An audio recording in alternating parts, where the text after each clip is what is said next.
Nacido en un país donde el color de la piel marcaba el destino de uno, pasó toda su vida luchando por un país en el que todas las gentes fueran iguales. It is an ideal for which I am prepared to die. Tiene una voluntad de hierro. Fija en su mente hacer algo y se vuelve inquebrantable. Durante 27 años continuó su lucha desde detrás de los muros de la cárcel. Se hizo como el acero. Separó su propia angustia de lo que sabía que tenía que hacer para sobrevivir. 3 décadas entre rejas pudieron haber hecho un hombre derrotado y olvidado. A cambio, salió de la cárcel para dirigir a su país a un nuevo comienzo. Es un luchador de la libertad. A veces llega hasta donde los ángeles no se aventurarían. Ese es Mandela. Nelson Mandela, viaje a la libertad. 11 de febrero de 1990. Una extraordinaria visión. Después de 27 años entre rejas, Nelson Mandela sale de la cárcel como un hombre libre. Ha dedicado su vida a luchar para acabar con la dominación de una raza sobre otra. Y esta liberación promete todo un nuevo capítulo en la historia de Sudáfrica. Ha sido un largo viaje hasta este momento. Un viaje que empezó en un remoto rincón de esta preciosa tierra.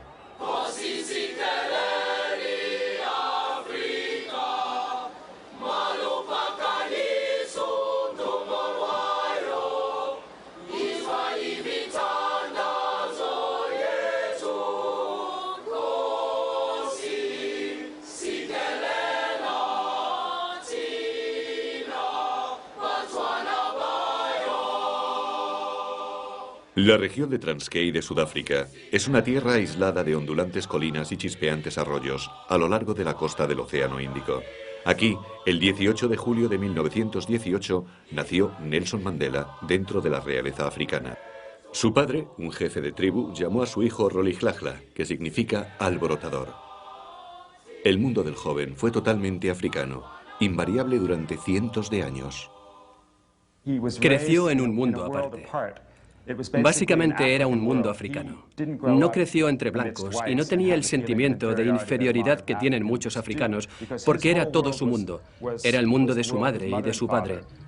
El mundo de su aldea. Era una sociedad ritualista. Las familias importaban. Era un vaquero. Iba a pastar el ganado por las mañanas. Bebía la leche de las ubres de las vacas. Era la existencia más simple que puedan imaginarse. Su padre era rico según el promedio local. Tenía suficiente ganado como para pagar a 4 esposas que le dieron 13 hijos. Su tercera esposa, la madre de Rolihlahla, vivía en una aldea cercana y allí el joven pasó los primeros años de su niñez. Era un mundo idílico. Era un vaquero. Se peleaba con un palo con otros chicos y era muy buen luchador. Al anochecer robaban harina de maíz o mazorcas y las asaban bajo las estrellas. Pero existía otro mundo más allá de esa aldea, el mundo de los blancos, del que el muchacho sabía lo suficiente para temerlo. Él, siendo niño, veía a los blancos como dioses que venían desde otro lugar que él no conocía y que ocasionalmente les visitaban y les miraba con temor y respeto, porque veía la forma en que los mayores e incluso su padre trataban a los blancos, y supo, de la forma que intuyen los niños, que algo ocurría, algo que le daba un poco de temor y de miedo. Rolihlahla tenía solo 7 años cuando ese mundo blanco le causó un fuerte impacto. Su maestro negro decidió que necesitaba un nombre más conveniente para la sociedad blanca. En su primer día de clase, el maestro le preguntó su nombre y él dijo: "Me llamo Rolihlahla Mandela". Y el maestro se revolvió un poco y dijo: "Bien, yo te llamaré Nelson". Aquella noche, cuando llegó a su casa, le dijo a su madre que su nuevo nombre era Nelson, y su madre no fue capaz de pronunciarlo, así que mucho menos llamarle así. Pero en el colegio y en el mundo blanco, a partir de entonces, se llamó Nelson. Para Nelson, la idílica vida de niño de aldea terminó bruscamente cuando solo contaba 9 años. Su padre murió y fue separado de su madre para vivir en el gran lugar, bajo la custodia del regente, el que dirigía el destino de los Tembu, donde crecería para ser un dirigente. Para él fue como la ciudad de Esmeralda, el país de Oz. Fue fantástico. Iba más allá de su imaginación, lo grande que era ese lugar. Allí era donde era el rey, el regente. Vivía, y él fue allí y se quedó, ya sabes, asombrado de aquella grandeza. El gran lugar era el centro de la vida de los Tembu. Cuando tenían que resolverse asuntos, los jefes de las zonas lejanas se reunían aquí para encontrarse con el regente. Y Nelson observaba todo esto con admiración y respeto, porque todos esos jefes eran grandes hombres, eran muy elocuentes y fuertes. Y cuando tenían estos encuentros, cada uno de ellos hablaba por turno. Muchos de ellos criticaban al regente severamente y a Nelson como niño le sorprendía mucho y eso se convirtió para él en un símbolo de lo que debía ser una democracia. El regente crió a Nelson como a su propio hijo y le encaminó para ser un consejero del nuevo rey. Para su educación, Nelson fue enviado a un internado de élite.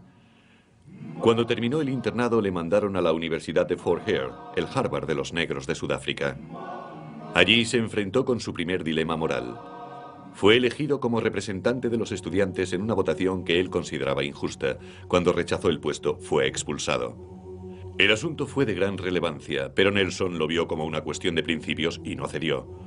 Su inquebrantable determinación por seguir su sentido de la justicia le caracterizó el resto de su vida. A la edad de 21 años, Nelson regresó a Transkei y descubrió que el regente le había buscado una novia. Nelson se sobresaltó.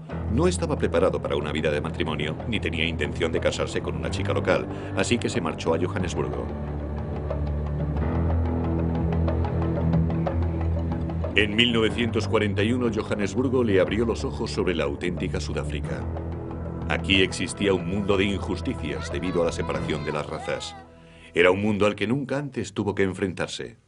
Realmente creo que la eliminación y la relativa protección del principal peso del racismo de los blancos le habría salvado del impacto decisivo que el impacto psicológico que muchísimos negros sudafricanos sufrieron en su época.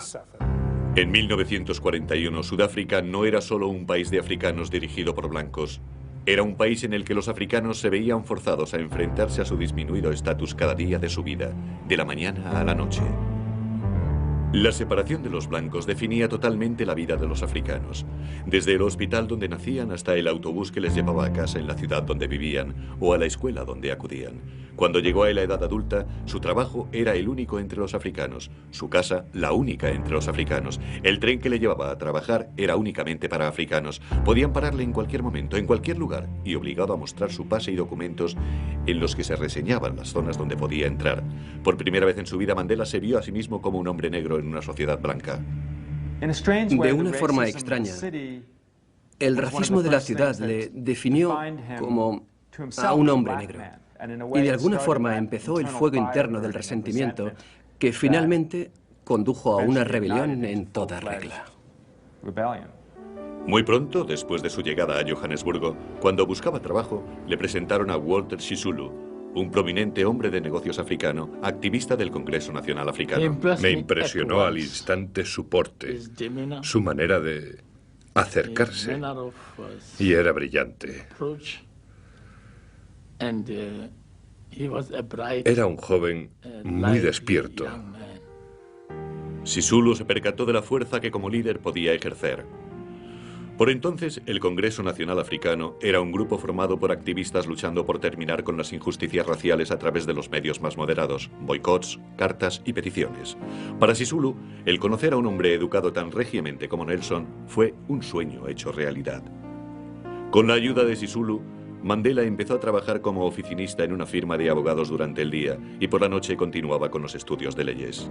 Walter empezó a llevarle a reuniones y tal como había hecho siendo un jovencito, observaba y escuchaba. Escuchaba los discursos, captó la variedad de opiniones y empezó a politizarse.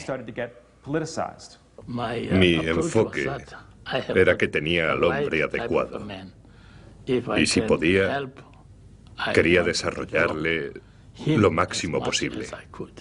En la organización fue subiendo muy despacio. Aún era muy tímido. Todavía era reacio a hablar en público. Se daba cuenta y era consciente de su inglés, el cual pensaba que no dominaba bien. Así que en su primera etapa no habló demasiado. Fue en esa época cuando Nelson se enamoró de una prima de Sisulu, Evelyn, y a los pocos meses se habían casado. Era 1944, casi al final de la Segunda Guerra Mundial, y nacía una nueva era para la resistencia política de Sudáfrica. Los negros sudafricanos trabajaban en las fábricas ayudando a esa guerra que luchaba en nombre de la libertad y democracia que a ellos se les negaba. Fue con el espíritu de estos ideales con el que Nelson y otros jóvenes militantes del ANC formaron la Liga Juvenil dentro de dicha organización para fortalecer un enfoque más radical. En la comunidad negra se seguía dando el caso de sí amo, no amo. Y creo que ese tipo de actitud se extendió a la mayoría de los miembros del ANC. Y eso era lo que Mandela estaba desafiando y cambiando con la militancia que él, Sisulu y otros trajeron a través de la Liga Juvenil. El joven empleado de un bufete que rehusaba hablar en público dejó de ser tímido. Él y otros de la Liga Juvenil pronto llevarían a la ANC hacia una nueva dirección que redefiniría para siempre la lucha por la libertad en Sudáfrica. 1946. Nelson Mandela tenía 28 años y empezaba a tener una vida relativamente cómoda en Johannesburgo. Nació su primer hijo, un varón, y por primera vez tenía una casa en propiedad y podía disfrutar de una vida normal y feliz. Pero no iba a durar. La vida estaba a punto de cambiar para cada uno de los negros sudafricanos. Los afrikaners, nacionalistas blancos, llegaron al poder en 1948 con la promesa a los blancos de una total separación de razas. El nuevo gobierno adoptó rápidamente una serie de brutales leyes represivas. Se le llamó apartheid y su intención era mantener para siempre la supremacía blanca. Los negros comprendieron al instante que ahora eran el enemigo en su propio país. Hasta el mismo Nelson vio el cambio en la vida de Sudáfrica, vio cómo se saltaban las leyes y vio oscuros nubarrones amenazadores en el horizonte, tal como lo describió una vez. Cuando concentró su mente, la concentró en sus propias ambiciones políticas.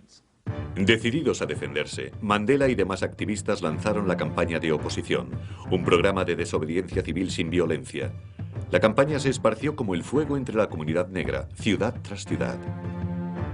Miles de africanos se pusieron en acción políticamente por primera vez en su vida y desobedecieron las leyes del apartheid. Fue Mandela el que organizó la ayuda para dicha campaña y su clamoroso éxito le hizo ser conocido en todo el país. Mandela representaba la línea divisoria, el cambio del viejo enfoque constitucional a un enfoque más desafiante, asertivo y agresivo, y eso naturalmente le dio una imagen muy particular. Se convirtió en el símbolo de la militancia para la juventud de aquella época, y eso lo transmitió al ANC. A finales de 1952, Mandela se había convertido en una tremenda espina para el gobierno, por lo que se decidió silenciarle, y le enviaron una orden de inhabilitación. Esto redujo sumamente su libertad de hablar y de movimiento. No podía asistir a reuniones públicas o hablar a más de una persona a la vez. Ni siquiera podía asistir a la fiesta de cumpleaños de su propio hijo. A partir de ahí, Mandela tuvo que continuar la lucha tras el escenario. Pero la primera en sufrir las crecientes presiones fue su familia. Cuenta la historia que en las contadas noches en que acostaba a sus hijos, su hijo le decía: «Papá, ¿por qué no estás más en casa? ¿Por qué no nos acuestas todas las noches?». Y él tenía que decirles esas tremendas y horribles cosas, según él, de que en el mundo había cientos, miles de niños más y que él también debía preocuparse por ellos. Mandela luchó contra el apartheid, no solo políticamente, sino profesionalmente. Él y su amigo Oliver Tambo fundaron el único bufete de abogados negros de Sudáfrica. Eso era como la meca de todas las personas negras de Sudáfrica que tenían problemas legales. Solo tenían ese bufete de abogados y la gente iba a visitarles. Para entrar cada día en su despacho, tenía que pasar a través de docenas de personas que esperan en el vestíbulo para verle. Era el joven mejor vestido de todos nosotros. Andaba erguido y se acercaba a preguntar a los testigos con una gran confianza. Eso preocupaba a algunos de los magistrados ante los que normalmente comparecía. Pero Mandela soportó tanto racismo en los juzgados como lo hacía en las calles de Johannesburgo. Tuvo testigos blancos en procedimientos que rehusaron o trataron de rehusar ser preguntados y contestar a un hombre negro, ya que nunca habían sido cuestionados por ningún hombre de color. Nunca habían tenido una relación de confrontación con un hombre negro que, de hecho, tuviera alguna autoridad sobre ellos. En aquella época era algo revolucionario. Mientras tanto, el gobierno continuaba imponiendo implacablemente el apartheid y aplastando cualquier oposición. Comunidades enteras fueron obligadas a salir de sus hogares, a veces a punta de pistola, y realojadas en zonas áridas a las afueras de la ciudad. Pero mientras la represión aumentaba, lo mismo hacía la voluntad de Mandela. Al ver que el poder nacional se iba cerrando sobre la vida de Sudáfrica, se dio cuenta que no había salida para él. Ese era su destino y las cosas solo iban a ponerse aún peor. Ahora ya no podía escapar, ni tampoco lo quería. Las 24 horas al día Mandela luchaba contra el apartheid de todas las formas posibles. Su vida entera se consumió en esa lucha. Entonces, en diciembre de 1956, el Estado finalmente movió ficha. En una redada por todo el país, la policía detuvo a Mandela y a 155 activistas más y les acusó de alta traición. La detención de Mandela, además de su interminable trabajo político, fue más de lo que su esposa, Evelyn, pudo soportar. Después de 12 años de matrimonio, le abandonó. A solas, Mandela aguantó el juicio por traición y se tardarían 4 largos años antes de declararle no culpable. La vida personal de Nelson felizmente cambió durante este difícil periodo. Un día, regresando a casa del juicio, divisó a una joven en la parada del autobús cuya belleza le deslumbró. Se llamaba Winnie Madikizela. Se las arregló para concertar una cita con ella y al finalizar dicha cita decidió que se casaría con ella. En un aspecto, Winnie era, en parte, una mujer moderna, cosa que nunca fue Evelyn. Winnie fue, de alguna manera, una de las primeras mujeres modernas africanas. Era independiente, tenía su propia opinión sobre las cosas. Y él vio en ella, en lo que se convertiría más adelante, en una mujer animada, independiente y fuerte. Y eso le gustó. Quería a alguien que se sintiera a su igual. El 14 de junio de 1958, Nelson y Winnie se casaron en una pequeña iglesia de Transkei. El matrimonio le trajo a Nelson mucha alegría y su profundo amor por Winnie le fortalecería para las luchas venideras. Pero su vida estaba a punto de tomar un giro dramático.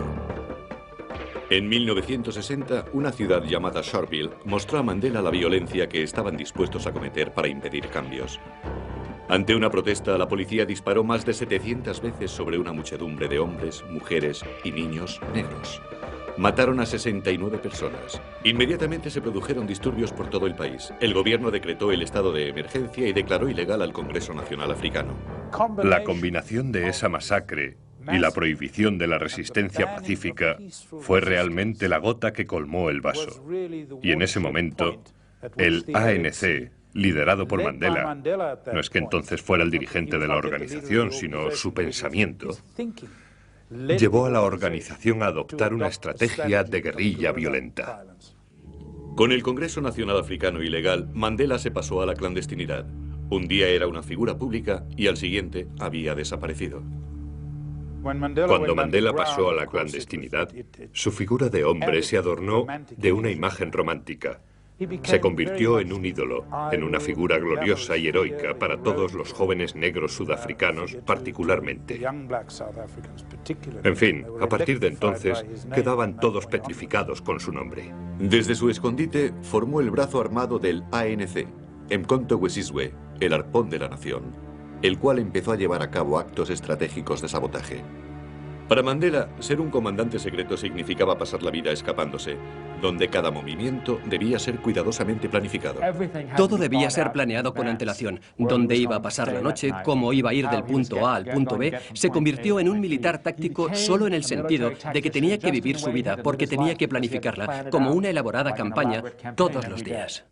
En enero de 1962, le sacaron de Sudáfrica y viajó intensamente por todo el continente y a Londres, buscando ayudas y fondos para su lucha armada. Recibió entrenamiento militar en Argelia y Etiopía. Con 43 años y lejos de Sudáfrica, sintió auténticamente la libertad por primera vez en su vida. Pero eso duraría poco. Aunque en su país era el hombre más deseado, volvería para continuar la lucha. En julio, Mandela se coló de nuevo en Sudáfrica, pero pronto fue detenido por la policía. Fue condenado a 5 años de prisión por salir del país ilegalmente e incitar a la gente a la huelga. Mientras estaba en la cárcel, la policía hizo una redada en el cuartel general clandestino de la ANC. Su comandancia militar fue detenida y acusada de sabotaje y conspiración para derrocar al gobierno. Mandela fue llevado con ellos a juicio. Eso fue realmente un gran disgusto para todos nosotros, porque eran los líderes de nuestra lucha los que fueron detenidos. Unos pocos escaparon, pero ellos eran realmente la gente que contaba para que pudieran dirigirnos, y todos fueron detenidos en una sola redada. Esta vez el caso del gobierno era consistente como una roca y Mandela sabía que le caería la pena máxima, la muerte. Y así es como fuimos a juicio. esperando lo peor. Y su actitud durante todo el proceso fue prepararnos para esa eventualidad. Tanto que, como el juicio era muy rígido, nos volvió a persuadir de que, incluso si nos sentenciaban a muerte, nosotros no debíamos presentar una apelación. Mandela vio en el juicio su última posibilidad para contar al mundo sobre la Sudáfrica en la que él vivía y con la que él soñaba. Lo que intentaban hacer era condenar todo el sistema de Sudáfrica. Mandela dijo, quisiera llevar a juicio a Sudáfrica, quisiera llevar a juicio a los opresores. En realidad, se declararon culpables de las acusaciones, pero dijeron, sí, pero vosotros sois los auténticos criminales. Así que Mandela rehusó defenderse a sí mismo. Una defensa legitimaría el caso del Estado. En su lugar hizo un apasionado discurso al tribunal que duró 4 horas. Mandela terminó su discurso con quizá sus palabras más famosas. He luchado contra la dominación blanca y he luchado contra la dominación negra. He soñado con un ideal de sociedad democrática en la cual todas las personas vivan juntas en armonía y con igualdad de oportunidades.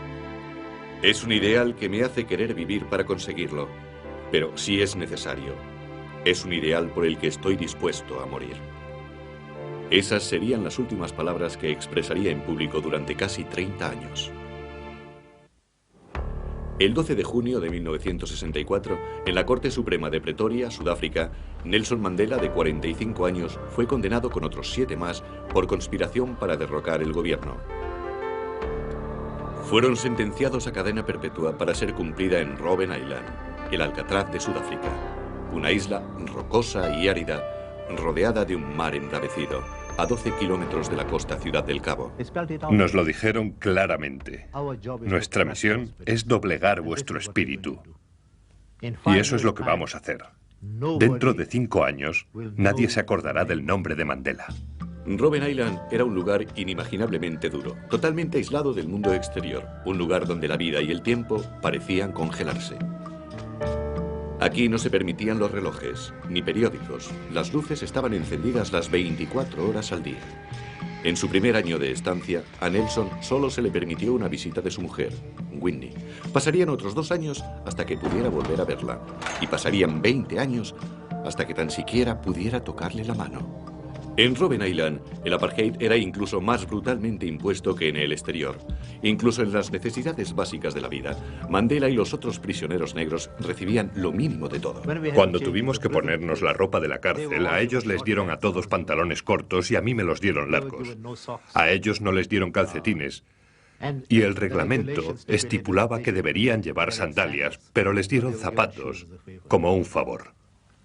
En lo referente a la comida, también había discriminaciones. Para ellos, menos azúcar. Solo harina de maíz hervida para almorzar. Para ellos no había pan, menos carne, menos pescado. Desde el primer día, Mandela decidió no darse nunca por vencido.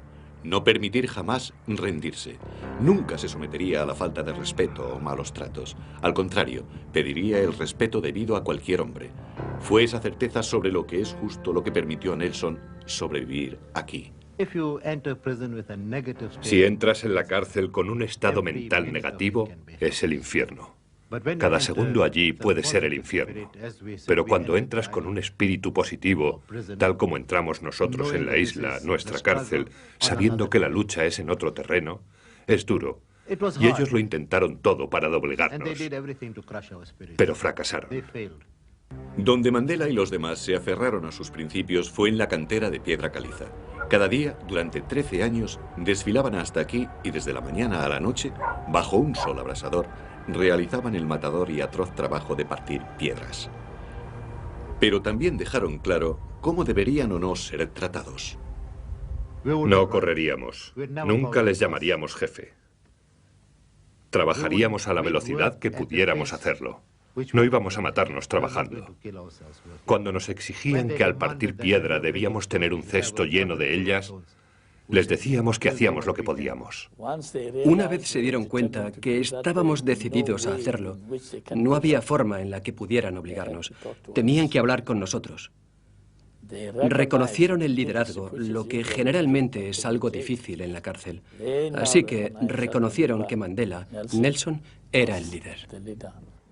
La conducta de Mandela asombraba a los guardias. Nunca les había hecho frente a un prisionero con tanta dignidad y confianza en sí mismo. Y que además de eso fuera negro, les dejaba sin habla. Pero en el transcurso de los años, la conducta de Mandela consiguió cambiar su actitud hacia él. Con Nelson Mandela llegó un momento en que se dijeron a sí mismos, no toquemos a ese hombre. Era como si fuera tabú. El respeto empezó a aumentar, pero no por un mito, sino por la conducta de Mandela. Él trataba de dar la mano a los guardias por la mañana. Les daba los buenos días, les preguntaba por sus hijos, se interesaba por sus esposas. Llegaron a temer a esa persona y llegaron a respetarla, pero también llegaron a que les gustara Nelson Mandela y al final llegaron a perdonarle. Nunca se vino abajo, no. Puede que se deprimiera, y el hecho de que estuviera lejos de su familia, de sus hijos, y de no haberlos visto crecer, debió ser muy triste para él. La pena de estar separado de su familia se hizo casi insoportable cuando su hijo mayor, Thembi, murió en un accidente de tráfico en 1969. A Nelson no se le permitió asistir al funeral. Más tarde dijo que la muerte de Thembi había dejado un vacío en su corazón que nunca podría ser ocupado. En el exterior, Winnie Mandela seguía abanderando la lucha contra el apartheid y fue perseguida por ello. Esto fue motivo de gran angustia para él. A sus hijos tuvieron que mandarles lejos a la escuela. No tenían dinero. Winnie fue perseguida y tuvo que vivir alejada de sus hijos. Eso realmente le torturó. Nelson y Winnie llevaban casados 6 años cuando le mandaron a Robben Island. Pero los casi 30 años que se vio forzosamente separado de ella no disminuyeron su amor. Creo que su pasión por Winnie creció mientras estaba en la cárcel. Contaba cómo, estando en la cárcel, tocaba su nariz en una foto que tenía de ella. Y experimentaba la misma sensación de emoción que cuando se la tocaba en realidad. Mientras Mandela iba haciéndose mayor en la cárcel, la memoria de Sudáfrica sobre él se desvanecía. Y entonces, en 1976, todo cambió, cuando un grupo de estudiantes negros fueron tiroteados y muertos por las fuerzas de seguridad en la ciudad negra de Soweto. De repente, el mundo entero abrió los ojos y las presiones al gobierno desde el interior y exterior del país crecieron rápidamente. A mediados de los 80 el impulso para el cambio era imparable y entonces Nelson Mandela se convirtió en el símbolo de ese cambio y el grito por su liberación fue como una peregrinación por todo el mundo para todos los que se oponían al apartheid. Nelson Mandela iba más allá de la vida. Era un símbolo para todos nosotros. Era una inspiración. Nos manifestábamos por él, con su nombre. Queríamos ser como él. Queríamos darlo todo por esta lucha. El país era ahora un tumulto, su economía casi colapsada. Sudáfrica se convirtió en una nación paria para el resto del mundo. El gobierno sabía que tendría que tratar con Mandela más tarde o más temprano. Su peor temor era que muriera en la cárcel, haciendo de él un mártir de la causa.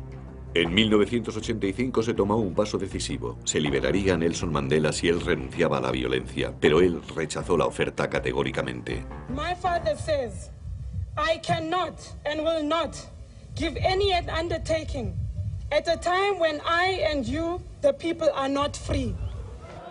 Pero Mandela también vio claramente lo mucho que el gobierno lo necesitaba. Mandela vio el ambiente del cambio.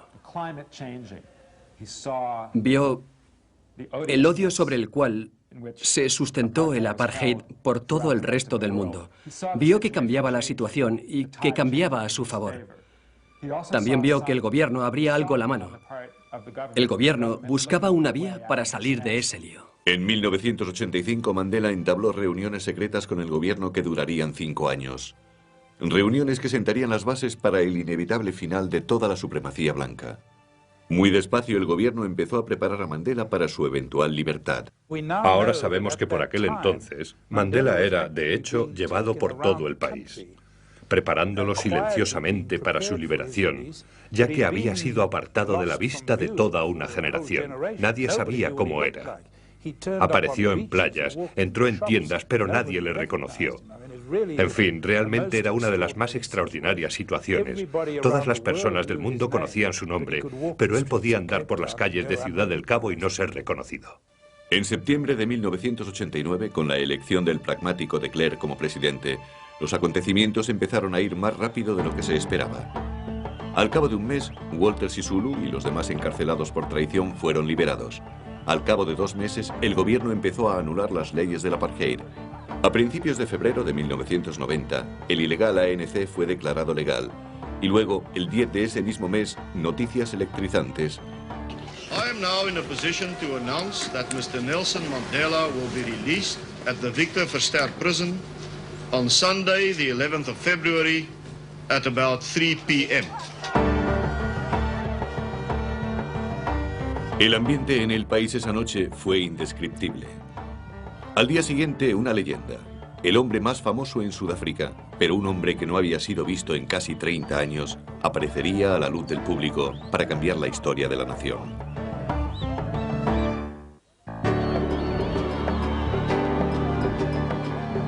Y por fin llegó el momento. 11 de febrero de 1990.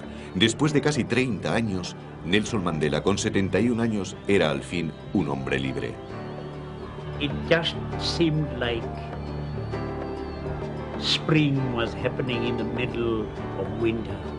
Our people, I think, felt, hey, well, God, yes, loves us, man. God has heard us, and it's happening. And we are going to enter the promised land. En el país hubo una explosión de celebraciones. En Ciudad del Cabo, más de 500.000 seguidores blancos, negros, jóvenes y viejos abarrotaron la plaza principal para oírle hablar por primera vez en casi 3 décadas. Amandla! Amandla!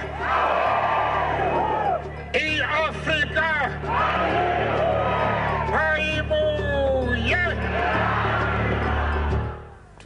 Oír a ese hombre que había estado apartado de nosotros durante todos esos años fue una de las sensaciones más fuertes que sentimos la mayoría de nosotros. Para mucha gente fue un sueño hecho realidad.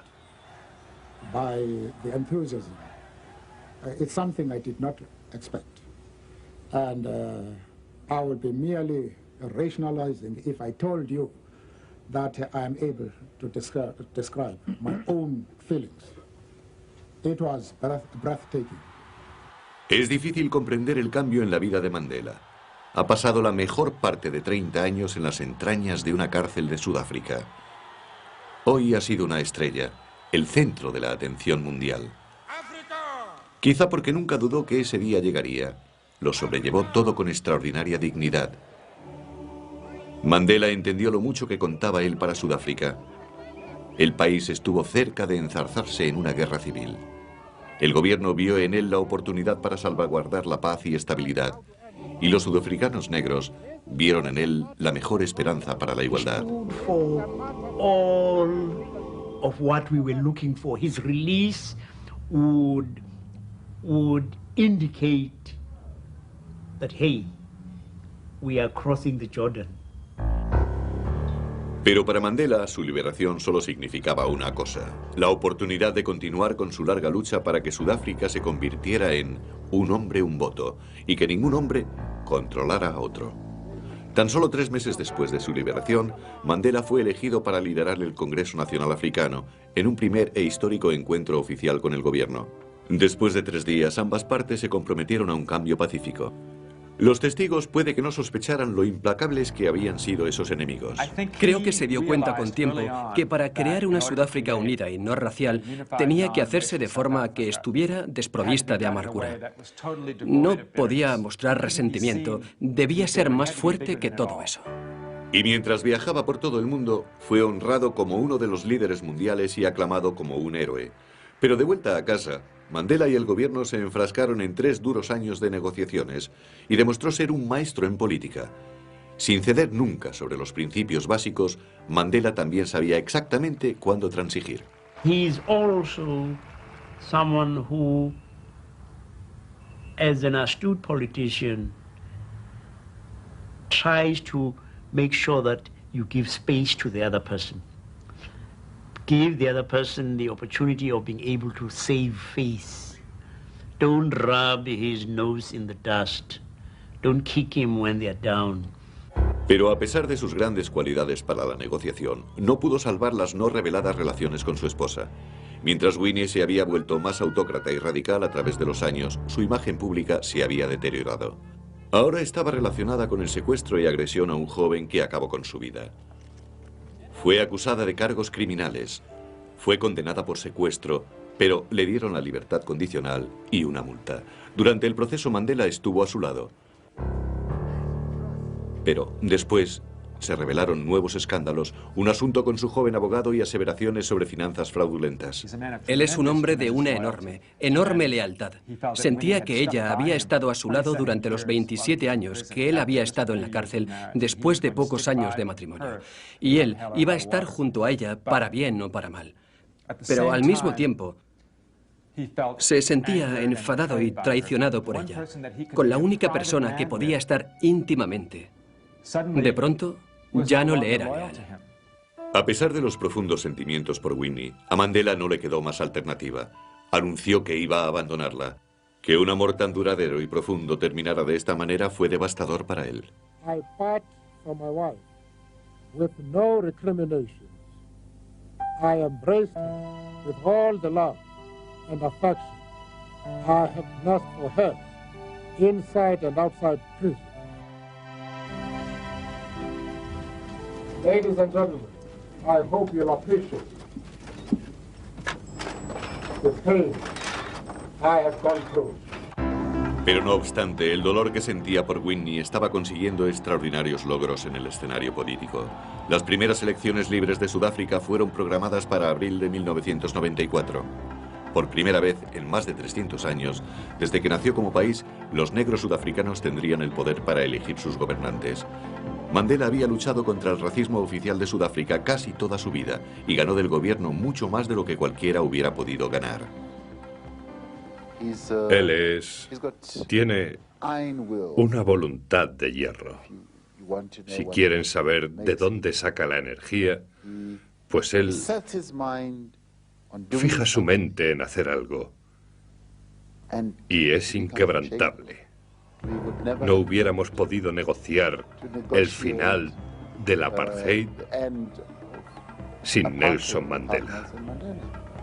El formidable logro fue aplaudido por el mundo. En diciembre de 1993 ganó el Premio Nobel de la Paz junto al presidente de Sudáfrica, de Klerk. Pero no había tiempo de disfrutar de la gloria. Ahora Nelson Mandela era el candidato a presidente por el ANC y a la edad de 75 años lideraría su partido en la primera campaña electoral.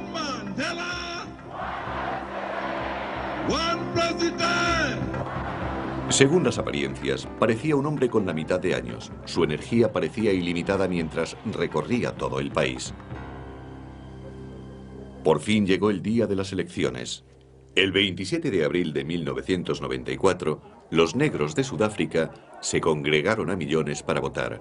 En algunas zonas los votantes permanecieron en fila al sol durante 3 días para ejercer su recién estrenado derecho.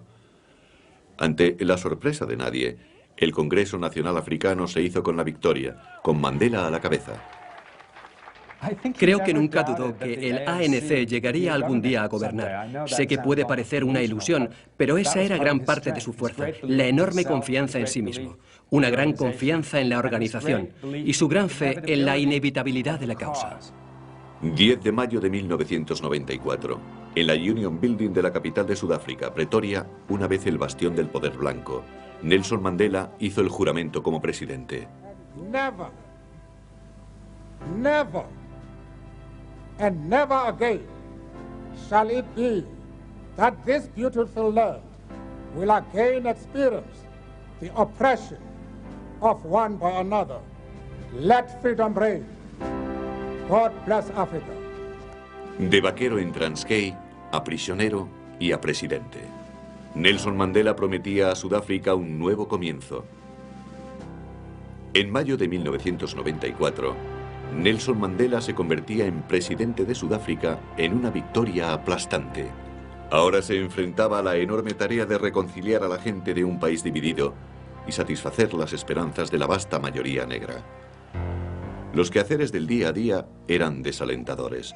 Debería cumplir lo prometido y proporcionar casas a casi 7 millones de negros sin hogar, crear trabajo para los millones que no lo tenían, suministrar agua y electricidad a vastas áreas y lo que era vital para el futuro del país, dar educación a todo el mundo. En fin, se impuso la tarea de reinventar Sudáfrica. Mandela es un líder, es un luchador.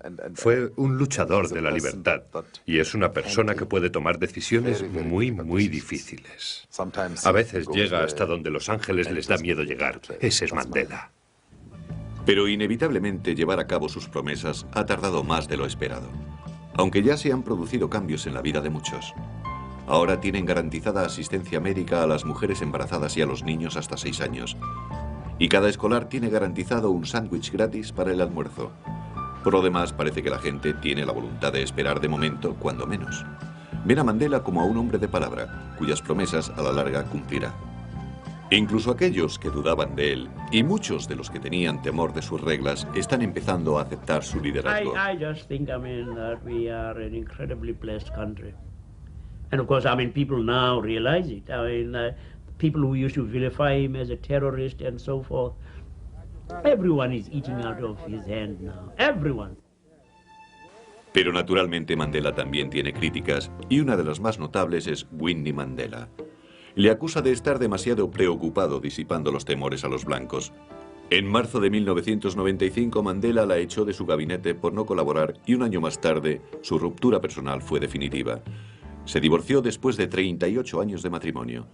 Las exigencias de la presidencia han sido muy difíciles para Nelson Mandela. Tiene poco tiempo para sí mismo. Ha dicho que tenía más libertad en la cárcel que en su despacho. Pero las satisfacciones son considerables. Por un lado, pocos líderes mundiales han sido tan universalmente aclamados. Esto le da la oportunidad para mostrar al mundo que la democracia puede venir de los lugares más insospechados. Mandela igual está con reyes y primeros ministros que con mendigos en la calle.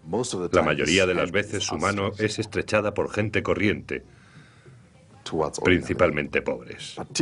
Los marginados, la gente que de otra forma nunca sería conocida. Ha estrechado miles y miles de manos y siempre dice que no hay que esperar que la gente te estreche la mano. Primero estréchala tú. Hoy en día Sudáfrica es un lugar inimaginable hace tan solo 10 años atrás. Entonces parecía una posibilidad real que el país terminara en una autodestrucción sangrienta. El que no sucediera y que un hombre encarcelado por su política durante la mitad de su vida haya sido el que ha traído la paz es una de las historias más extraordinarias de este siglo. Creo que Mandela deja un poderoso legado, que es una especie de cimiento para la nueva sociedad. Puede que vaya mal, pero estoy seguro de que nos ha dado una gran oportunidad. Este país podía haber acabado en un baño de sangre, a no ser por un hombre que ha sufrido más que ningún otro, saliendo de la cárcel diciendo, no siento rencor. Una de las principales lecciones de Nelson Mandela es una lección de valor, tanto físico como moral. Tuvo miedo muchas veces a lo largo de su vida, pero nunca lo demostró. Triunfó sobre sus miedos, comprendiendo que un líder tiene que demostrar valor. Y esta es una de las principales lecciones que Mandela nos ha enseñado. He held this country together when we could have been blown to smithereens. Gave us freedom.